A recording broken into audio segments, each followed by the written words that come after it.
The Panthers are gearing up for a massive decision. With the regular season on the horizon, several questions still need to be answered as roster cuts loom in the distance. What's going on, guys? It is Tanner Blue, Carolina Panthers Digest. Hope you were doing well. Ladies and gentlemen, happy Tuesday. We're almost to halfway through the week, which means we are very close to Carolina Panthers football, getting close to a preseason game against the Houston Texans. But before that, we're going to have a joint practice. But before that, the Panthers have a few questions that they really got to answer and get to the bottom to, and we're going to talk about those today. Guys, before we get into it, you know the drill. Please make sure to like and subscribe. I really do appreciate it. We are aiming for 1,000 subscribers before the regular season. I believe we're over 600 now, so can we keep the train rolling? Thank you to everyone who has subscribed, makes conversations in the comments. I really do appreciate it. You guys have been awesome so far in building this fan base and this community, so thank you so much. Our good friend Joe Person over at The Athletic, longtime Carolina Panthers reporter, was with The Observer for a number of years, over at The Athletic now, and he put out an article basically stating, here are some questions, 5 questions the Panthers need to get answered before the regular season. Now, what are those questions? What are the answers? What are the things the Panthers need to answer before the season gets started?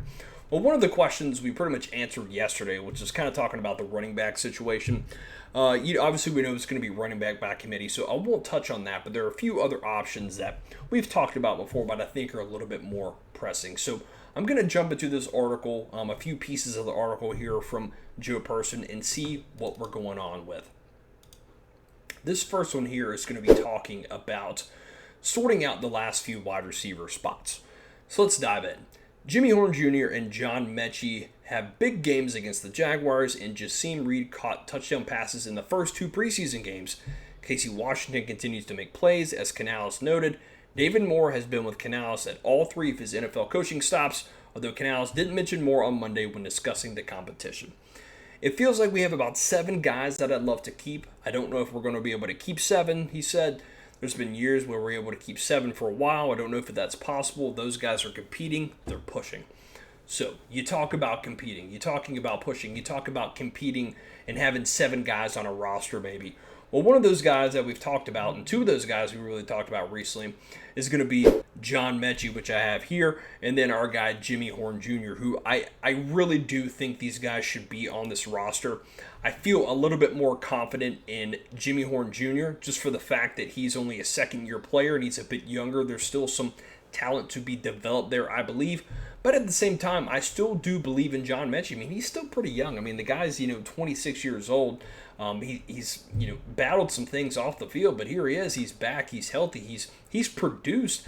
I've seen some roster predictions where he doesn't make it in favor of guys like Bryson Tremaine and David Moore, and I disagree. I do like Bryson Tremaine from he's a good player, and he's made some plays with the Panthers. He's very good at special teams as well. That's very underrated.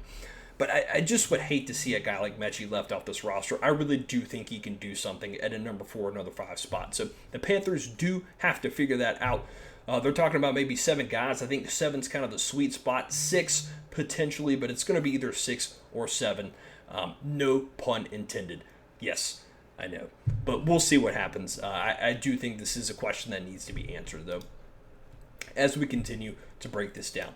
So another piece is going to be getting some work from some veterans. So I'm not going to go through this whole thing here, but, a lot of veterans have not played a lot. Obviously, that's very keen for the preseason. We've seen that before. Guys like Robert Hunt and Damian Lewis who have, been hurt a little bit and getting back into the lineup. And then you got some guys like Derrick Brown, Bobby Brown, some veterans that have not played a ton in the preseason, but they'll be good to go for the regular season.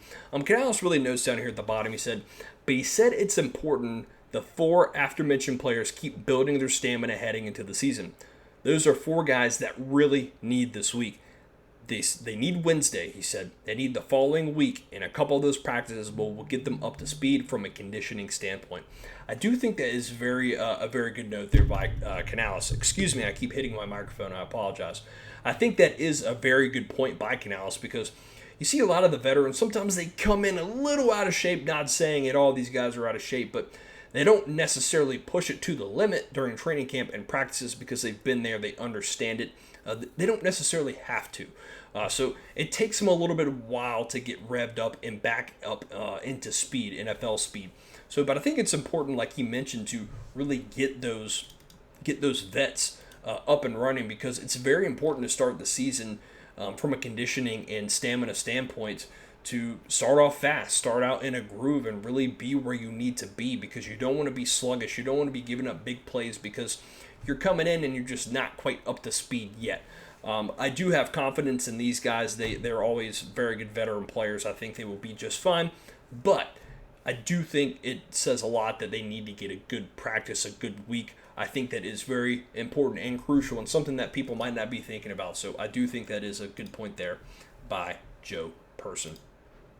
Another guy we got to talk about is the recently signed Carolina Panther, Darren Waller. Darren Waller last season, he was hurt a few times, and he's just with the team. He hasn't done a ton yet. So Canales really talking about it's hard to get an evaluation on him right now. We spent the first part of last week just running him and pushing him and making sure he was practice ready. Canales said, we didn't want to rush that part, which I understand. Waller brings a size, speed element to our versatile tight end room. In our first roster projection that came up for the Jaguars exhibition, we had Ja'Tavion Sanders missing the cut. But the fact that Sanders, the leading pass catcher among Carolina tight ends the past 2 seasons, was in sweats by second half at Jacksonville seems to be a good sign for the former Texas standout. I've seen that rumor before, and I've seen that speculation that Ja'Tavion Sanders could be cut. No way they're giving up on him quite this early. Not saying that he's going to develop into a star by any means, but I do think it is something to be said that he was in sweats. I doubt he's getting cut from this team. When you take a look at Darren Waller, and when you take a look at what he can bring to this football team, there's a lot. He's a guy he's a veteran, he understands, and he's done this thing at a high level before. But what can you expect of him at this point in his career? And for him, kind of just joining back in, I think he'll obviously make the roster. He'll be ready to go. Considering the Panthers, if they don't find anything wrong with him or he just really looks sluggish and bad, I would say he'll make the roster along with.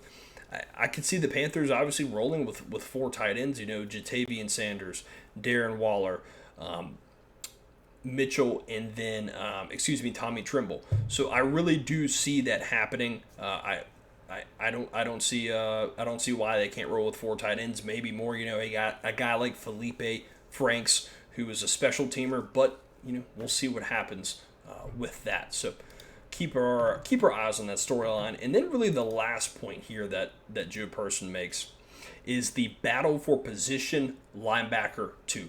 So we know we've got our guy in the middle, Devin Lloyd. That's great.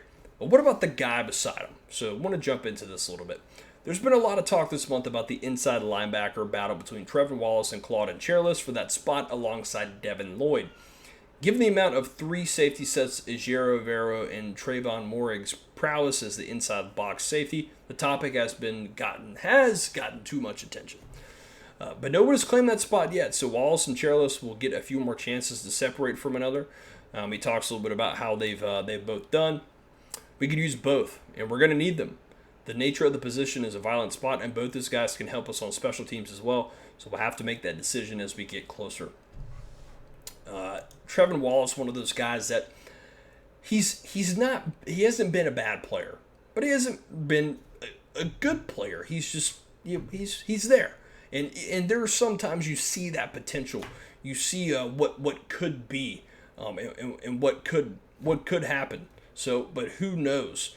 Can he fully bring that out this season? He's certainly a hard worker, and I think that he has the opportunity to do so. But then you have a guy like Claude Charles, who came here last season and actually played some solid football. But again, he's been around for a few teams, not necessarily a both are starter caliber players, but you're going to have to roll with someone. But it wouldn't surprise me if the Panthers do make some surprising cuts and they bring in a veteran at that position. People talk about Shaq Thompson being available. Former Panther. People talk about, some other veteran linemen being available. So the Panthers will certainly value those spots and that information and see what happens. So certainly a few storylines to keep to keep at the top of your head while we go into this last week before the last preseason game and the last week before final roster cuts. So it should be interesting. But guys, as always, thank you so much. I really appreciate you tuning in, and we will see you tomorrow. And as always, keep pounding.